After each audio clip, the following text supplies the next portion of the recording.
Hello again. So Logic with Ultra 85. To say that this album is getting quite universally praised is an understatement. Now, I'm surprised there's no critic score. No one's reviewed this thing yet of a critic stance, which is surprising, although I think that's going to change with how much buzz this record is actually getting. And with a user score of an 81, this is definitely Logic's most well-received record since No Pressure back in 2020. And then we look at College Park, which has a critic score of a 69, user score of 66. That's kind of where I fall as well. And to kind of recap and refresh, I was very happy with Logic ending off his career in 2020 No Pressure. It was a very good return to form. Beats were fantastic. Working with No ID was a great decision, and overall just felt very conclusive and it felt very solidified. When we went to Bobby Tarantino 3, I made a video, and actually Logic was the main reason why this channel exists. When Bobby Tarantino 3 released, I called it Logic's worst album. I still stand by that. I think this album is very lackluster.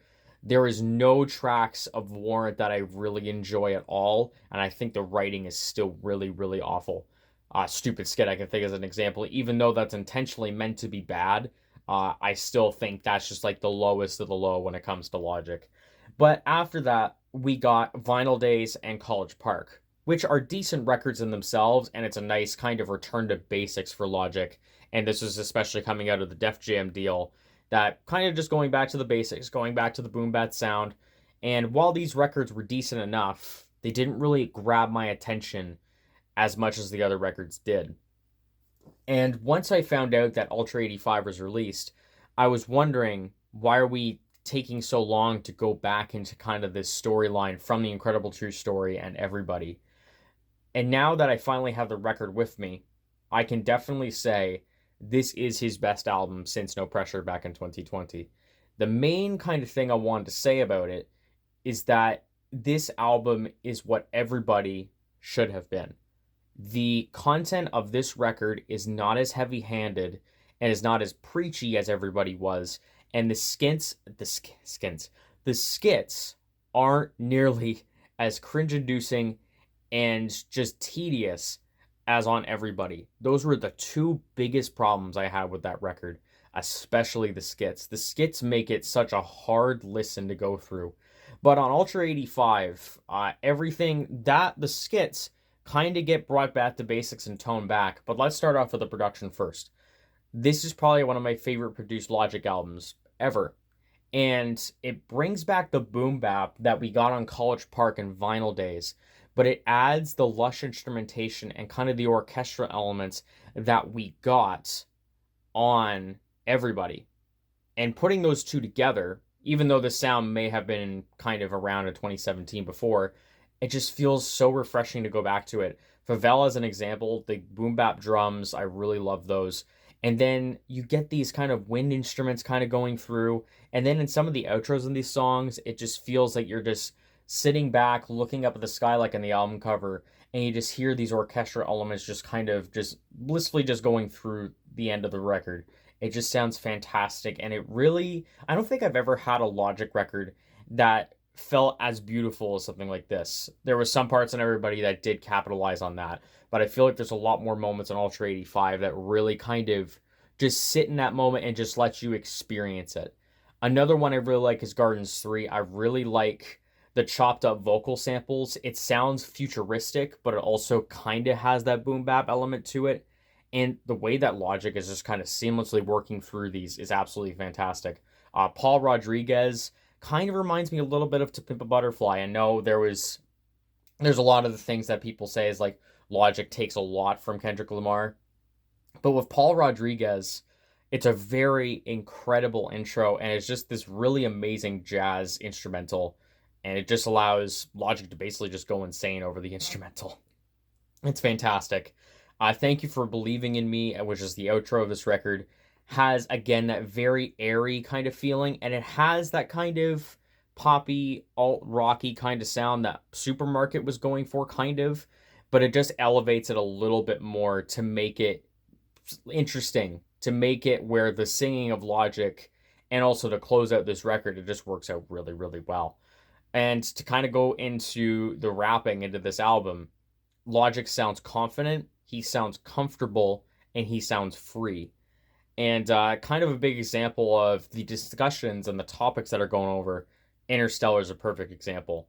Talking about not giving up on your dreams, talking about how to just go for your goals and no matter what age you are, all this kind of stuff like that. There's these really amazing sentiments in this record where in everybody it felt very preachy, it felt very cringy at sometimes, it felt very heavy-handed. This is a different feeling where it feels very genuine, it feels very authentic, and it feels really sincere. And this is kind of laced throughout the entire album. You get these moments of these really nice introspective moments. Interstellar is just a perfect example of that. I really enjoyed that. And all across this record, you're going to get those really nice and heartwarming moments that really just accentuate that Logic feels very comfortable, feels very free on this record.